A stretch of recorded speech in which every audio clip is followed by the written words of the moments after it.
je suis Renzo Molinari, je suis ostéopathe, ou j'essaye de l'être, depuis 42 ans. La première partie de ma vie professionnelle s'est passée à Paris, et depuis 26 ans maintenant, je travaille à Londres comme ostéopathe et j'enseigne l'ostéopathie.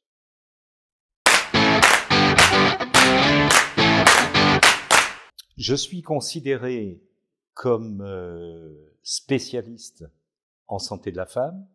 Moi, je ne le considère pas, mais les gens considèrent que je le suis.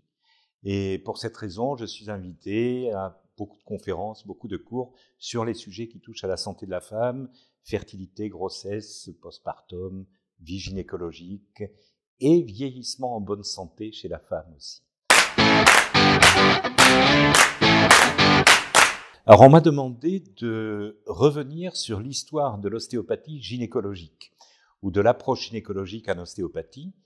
Et je dois dire que ça a été très intéressant pour moi parce que je n'ai pas l'habitude de faire des présentations historiques, mais j'ai trouvé ça très intéressant parce que ça m'a permis de revenir sur beaucoup de vieux écrits, de vieux livres. Et en cherchant, on se rend compte que les ostéopathes anciens avaient déjà beaucoup de connaissances et que, en fait, on transmet ce qu'ils ont enseigné, ce qu'ils ont découvert et enseigné, et que rien n'est nouveau aujourd'hui, en fait. Le Molinari Institute of Health est à Londres. Je l'ai créé, en fait, parce que beaucoup de gens me demandaient de créer un cours spécifique sur la santé de la femme. Et je pensais faire un cours une fois pour 16 à 18 personnes. Et nous avons eu 180 demandes d'inscription juste sur un mail, sur un mailing. Et donc, je me suis rendu compte de l'ampleur de la demande. Et on a lancé le cours donc sur 2 ans. On a ouvert une clinique d'enseignement qui est destinée à des femmes qui n'ont pas des revenus suffisants pour avoir accès à l'ostéopathie. Et on s'est rendu compte, encore une fois, que le besoin est énorme et que les femmes sont vraiment maltraitées. Et qu'elles viennent nous voir après avoir subi de multiples interventions qui souvent n'étaient pas justifiées et qui sont irréversibles. Par exemple, en Grande-Bretagne, il y a un scandale énorme sur les filets de suspension, les mèches, qui mutilent les femmes et qui, en fait, sont utilisés depuis 20 ans.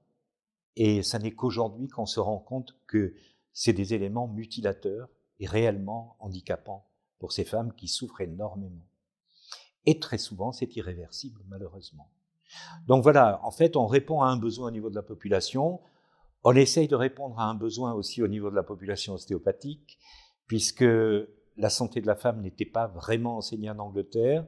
Et on s'est rendu compte en le lançant en Angleterre que d'autres pays aussi étaient en demande, et on a lancé un cours en Pologne, un cours en Autriche, et on lance un cours en Suisse maintenant. Et on se rend compte que la demande est toujours la même partout. On a principalement des femmes qui s'inscrivent à nos cours, et quelques hommes. Et c'est merveilleux, c'est purement merveilleux.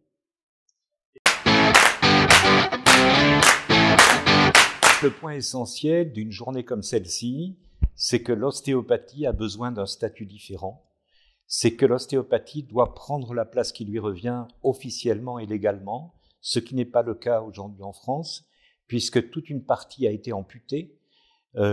Toutes les approches internes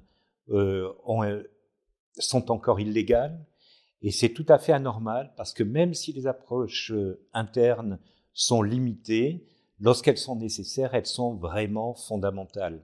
Et c'est terrible que ce ne soit pas légalisé. Donc, je pense qu'une journée comme celle-ci met en évidence ce besoin. Et je pense, si je peux, encore, dans les quelques années qui viennent, ça me ferait très plaisir de faire partie de cette bataille pour essayer de défendre un statut complet et global de l'ostéopathie.